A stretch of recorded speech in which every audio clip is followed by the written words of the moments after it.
First of all, I'm not going to talk long, and I know that everybody was waiting to leave. So when the last moment somebody asked the question, everybody is so angry. So don't get angry. It will be a short question. I'm Wing Commander Chaminder Ranasinghe. Thank you very much for the great panel of instructors. We had a wonderful and a very worthy day today coming here. So my question, or rather my suggestion, goes to uh, ma'am, about this gender role, but as what you said, this matriarchal and the patriarchal society issue. I have a reading like this, accepting to what you said and all these norms and etc. and certain acts that are practiced in our culture or in the society, accepting somebody, them as a violence itself is a winning, because at times we don't have that um, uh, we don't have that understanding to accept them as a violence. We think that it's a part and parcel of the culture. Add to that, to talk about this matriarchal and the patriarchal society, I have a reading like this. Somebody was explaining, though it says this, the South Asian or the Sri Lankan culture is a patriarchal society, it's a nominal patriarchal society, to see that in real terms, in reality, it's a matriarchal society, because like, though the father stays as the symbolic head of the family, everything is done as per the wish of the mother. As an example, what color the house has to be painted with, what dress the children should wear, what relatives' party should the family attend and whom to be avoided, what tuition class the children has to be attended, etc. And even if you're attending a party, what the father has to be dressed even at, or the color at the end of the day is decided by mother. And mostly, even in our cases, children are more close with the mother's families, the relatives of the mother's family, than the father's family, the relatives of the father's family. So this reading, which I did quite a long time back, was suggesting that it's a nominal patriarchal society. In reality, in our context, the mother is stronger than the father. The father is a symbolic leader, whereas mother does the leader role. That is what it suggests. And there's another suggestion as to what you said is the perception of the gender, what we see media as, that we show the lady as the ladyhood and the man as a masculine and a manhood, whatever, etc. It's not necessarily purely the projection or the perception. I believe it has some personality traits that those particular two genders bring up by nature or whatever, or rather I could put it them as strengths. As an example, consoling somebody, like multitasking, etc. Like when I attended certain domestic things, work, I realized that how hard the mother's job is. Then, like, you attend a bigger task and you finish it and you take a break. Whereas at home, in the domestic stance, it's very multitasking. I've seen it's pretty hard for a man to do than a lady, whereas they are like multitasking.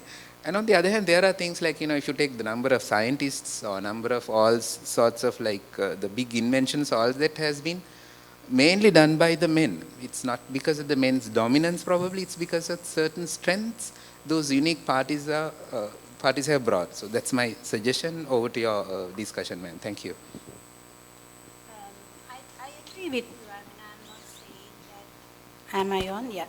I totally agree with you. I mean, it's a different way of putting the perspectives. I had a friend who said at the wedding, he agreed with his wife that, and he always says this, he says that he will take all the major decisions, whereas the wife to take all the other minute decisions. And he is still, after marriage of 40 years, looking for that major decision. Right? So it is the fact. However, we believe, we know that it's the mother who is doing everything. We know that it's how it happens. But when it comes to the society, when it comes to the way that the legally, when you do certain things, owning the lands and all that, within certain communities, it's not yet. So there is this problem still happening around the country, around the world, and every one, 3 in 1 woman gets sexually abused. That means a lot. So no point of just we talking about it's yeah. It happens because of those perspectives as well. I mean, I'm glad that you pointed it out, and I'm happy that there are men like you out there in the society so that we are safe. I don't know whether others wants to add to that.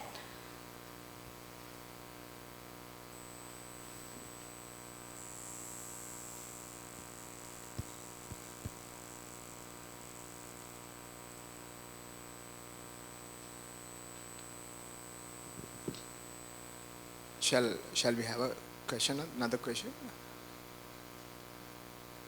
Okay. Good evening, everyone. I'm Major Rodrigo from the Faculty of Law, and my question goes to the Dr. Harendradana. Especially, actually, we have discussed the disinformations and overloading the stuff into social media network, and that is really unavoidable, and it has been spread all around. And we being a law enforcement entities, and especially the peace officers like police officers, are of the issue of managing and countering and creating counter strategies. So actually I was expecting your lecture at the end, what kind of suggestions that you can brought in at different level, because we at the ground level and the tactical level leaders at ground, we are the one who get exposed to it, and we have something behind our strategies and the concept that come in a doctrinal aspects. So considering that one, and especially in the non-violent communication related to that one also, can you give us some suggestions, something to be something workable and realistic? Thank you, sir. Yeah, I think Danushka, I started, thank you for the question. I did start the conversation talking about the media narrative and the total media narrative analysis that we discussed at the beginning. Because one challenge with disinformation is both disinformation, fake news, and I think I put for the reading also reading on deep fakes as well. So the problem is, one of the biggest challenges for law enforcement, as you said, and as I also brought out, is the fact that more you have disinformation, the more you are loaded with it. A human analytical capability, there is a limit to analyzing. That's why most law enforcement agencies now use AI to support law enforcement. So one of the major projects was the one that Snowden unraveled in the US, which was a way of siphoning metadata to find keywords, right? Which actually the problem was, the argument was that was done by the US law enforcement without the consent of the public. I mean, public did not know that there was a breach of privacy. But the counter argument was they were not reading people's emails. They were going through what we call metadata. So which means when your data is pulled, if you constantly say jihad, bombing, terrorism, then you get flagged. Because there is no other way since 9/11 for you to do a total analysis of how people communicate as well as create information, disinformation. So what they have done is now most countries use what we call siphoning and sniffing technologies to identify red flags. But the problem now is the fact that most of the service providers who provide these services to law enforcement, they do it for business purposes, right? So there is a major problem in many countries when it comes to disinformation analysis, that some of this is used for heavy surveillance. And one of the biggest problems was after Khashoggi's murder, Jamal Khashoggi's murder, which was done through a software called Pegasus, which was developed by an Israeli firm, which was, which could track your movements. But at the same time, there are two things. One is surveillance, the other one is understanding disinformation. Understanding disinformation is the major challenge for law enforcement, because that is why now that idea of total contextual analysis of the message is needed. So I think what we need in Sri Lanka also is not just it's not a technological advancement, it's the analytical advancement of officers who can identify these things.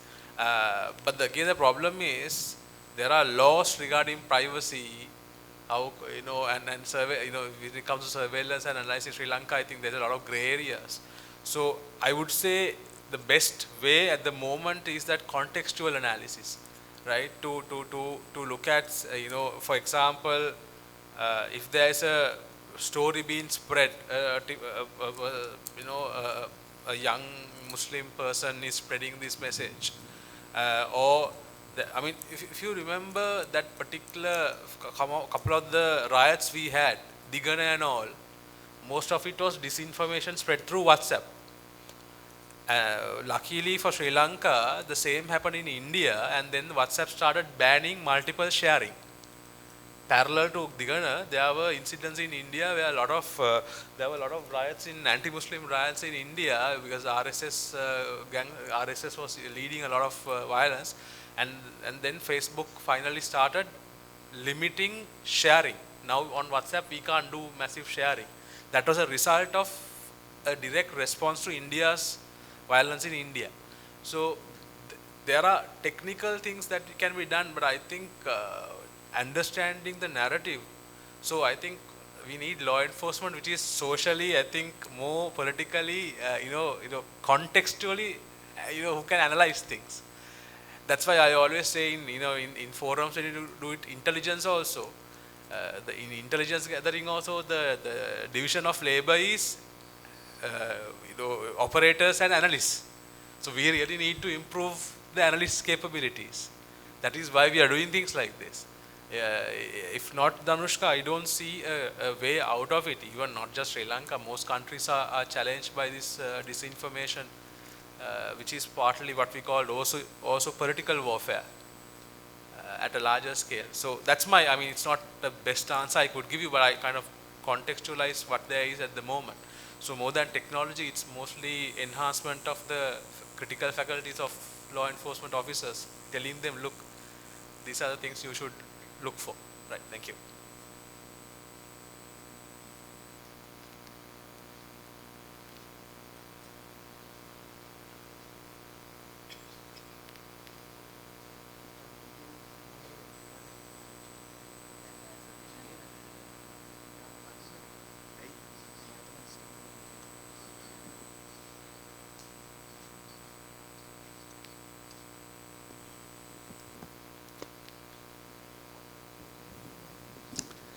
Right. Thank you very much for organizing a very enlightening symposium like this. I have two clarifications that should be put to Mr. Indika, Dr. Harin as well. Number one is, now, we were talking about finding ways and means of promoting non-violence reporting or communication. Right? Now, to do that, don't you feel that before that we should make them to understand the mindful communication component ahead of this? Because what we feel in our country as it is today, as very rightly pointed out by our Dr. Dayani, we are marginalizing certain sections for our own economic gains, and also it is their master's voice that is being relayed in visual media as well as in most of the print media. The most recent case was, as she said, with regard to the suitcase murder. Right now, only in two newspapers, those decapitated bodies and her identity were not very clearly mentioned. In almost in all visual media, including the government pro-government media. This has been relayed in a very elaborate manner, and which goes against the very principles that Dr. Vidanage was speaking in the morning, using some Pali quotes as well. I believe that there must be some kind of regulatory mechanism that should come into effect, which will be a Herculean challenge. I know that, because in the last couple of years, this has been going on. A very healthy dialogue was emanating from certain scholars in the field, but it could not proceed as we wished due to various protests and also different setbacks that were posed in. I believe that if we are to forge ahead to bring about a morally rich media culture into our society, we have to operate at different levels. I mean, of course, it's very great to address our school students and also budding media men, etc., etc. But more than that, there is a community which is manipulating and dominating the industry, for whose interests most of our journalists are serving. So the first thing I believe, we have to address that community, who are the rather owners or the people who are make stories more elaborate and or rather exaggerated. In certain issues, it is quite clear that. Now, on some occasions, we feel that from 6 o'clock onwards, our visual media, till about 10 o'clock at night, we all are being taken for a ride, and to, there are certain utopian pictures and worlds, right, without addressing the core issues that are pertaining to the very existence of our society. So how does this panel see, how do we forge ahead? How do we look forward to meeting these challenges? Now, if the academic views are not heard, and if academic inputs are not evaluated in the way that it has to be, and how do we go ahead further? That's my question number one. Now, the second one is to Dr. Dayani. Now, you were talking about this patriarchal society and the male dominant society. Now, in a country like ours, don't you feel that this gender equality is very much focused on the elite society of Sri Lanka, in and around perhaps the western province, and particularly with lot of posh families, etc., etc. And we see through their feminist campaigns, various women rights organizations, etc., etc., that they are at the forefront. Right, fine. But how does, if this particular equality is worked out in the rural village area, how would it affect our other concerns? For example, the family nuclear, economy. When the lady in the house is not going to work, but she is attending to her domestic work as well as the garden work and like that. Now, will it not lead to some kind of splitting of the so-called family nuclear that has been coming down the ages? Thank you.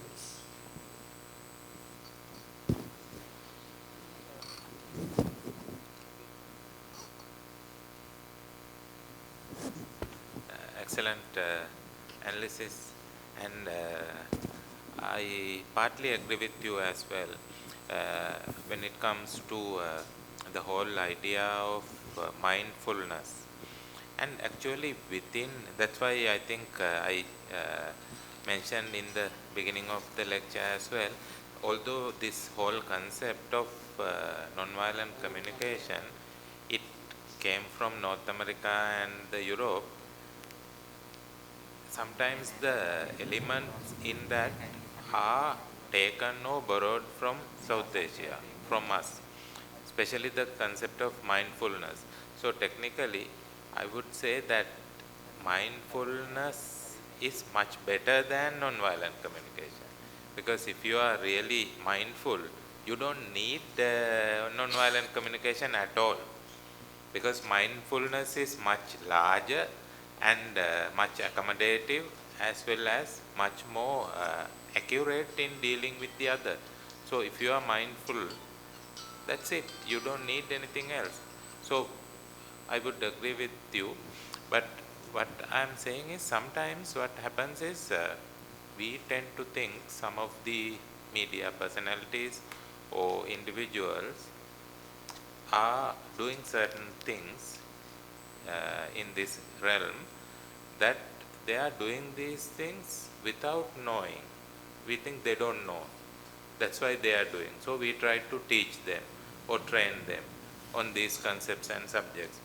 But later what we come up or tend to see is, it is not that they don't know. They know it very well. And they strategically, or because of financial reasoning, or because of other ulterior motives, these people are using these as tactical measures. So that is where the danger is, and that is where, as Dr. Harinder correctly said, you need to have certain element of regulations. Whereas these people, either knowingly or unknowingly, when there are regulations and rules, then these things can be limited, and whoever who goes beyond the line can be prosecuted. Thank you. Dr. Vitanli? Well, my answer is no, because well, place it in the current context. I mean, mindfulness is fine, but the problem is, we are all proud of our ancient civilization and all these things, but what the reality is, when the West made the world, they also made us capitalists. So basically, every media institution runs on a capitalist logic, which is a media institution, it knows, of course there are ethics, they know their responsibilities, but the driving force is the number of eyeballs that they catch. I'll give you a classic example of non-violent communication and the media blunders. After 9/11 attacks, a few weeks after, Bin Laden came with an explanation why justifying the 9/11 attacks. And it was aired on Al Jazeera. Al Jazeera was not big those days. CNN was the largest cable channel. So all media channels are, all these media institutions are what we call corporate media. So CNNers was very envious that Al Jazeera was getting all the attention. They took the video and they ran it to all the North American viewers.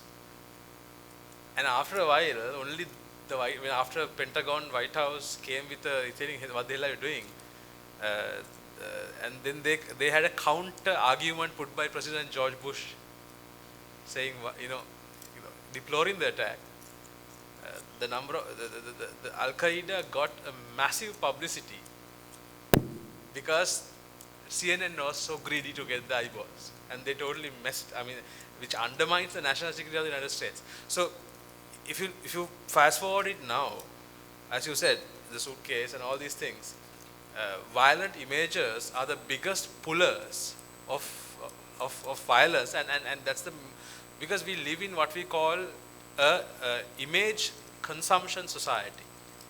No longer, if you look at our PowerPoints, even we are now putting less text and putting more images because people consume images.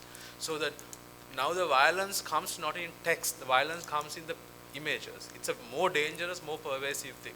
So that is why I said, responding even to Danushka earlier and all of us, I think non-violent communications now means that we have to be more, there is no real way of regulating, right? So that is why, as you said also, it has to be, it's norm-based, it's value-based. I think that's the fundamental reason we are having this workshop also, and a series of workshops, because But the problem is our value systems, when we mature, it evolves. So we now can't tell a grown-up audience, hey, have some values. What we are telling now is this is your responsibility. It's a national security challenge for these guys. For kids, then we can correct their moral compass, but not us. So I think this very exercise itself is a response to trying to, mitigate that, not fix it, but to mitigate that. But for the media, as I said, till this world is capitalist, there is no real fix on that thing. I mean, that's my simple answer. Thank you. Your reflection, and this is the same question that people asked when we were discussing initially about human rights, was saying that human rights is something that we discuss in Colombo, and it doesn't make sense to the people in the rural Sri Lanka, in Monaragala or whatever. But my position here is that yes, the campaign takes place mainly in Colombo, in Kandy, various urban setup, because people are more vocal and more aware and they have resources. But if you, this is the same argument. If you take the estate sector, what you see is that when you go and talk to them, they don't want the estate sector people to leave the estate because they cannot manage it. And what they say is, if the children are not living in the line house, they lose the line house, and then they will be not going, because the two parents are old now. They can't work in the estate, and the young people have been moved out, look for greener pastures, and then they can't say. So this is where that inequality comes in. It's easy for us to say that there are certain stratas in the society that have to be there for us to make that society balanced. But at the same time, there are innovations, there are technology coming in, there are various other means and ways that we can see things are moving. Therefore, it is important we need to understand what people really want. In that sense, especially a woman, especially a girl child, whether that girl child or the woman really needs this kind of what kind of a career path or what kind of way of life that person needs to do. So that is what I said, that these cannot be done overnight. We have a long way to go, but we can immediately address the issues like it comes with the violence, because the socio-economic disparities at home also leads to domestic violence. So this is something that we are talking of non-violence, and then non-violence comes from family, the society, the community. We discuss about the sites of violence, and then we need to make sure that these sites are being guarded and sites are being monitored, and then we have mechanisms so that nothing is given easily, and it is not granted. To cause violence against women or children or abuse at any setting is wrong. Wrong is wrong. So this is where that we need to, once it happens, it goes on to the social media, it multiplies the effect of negativity.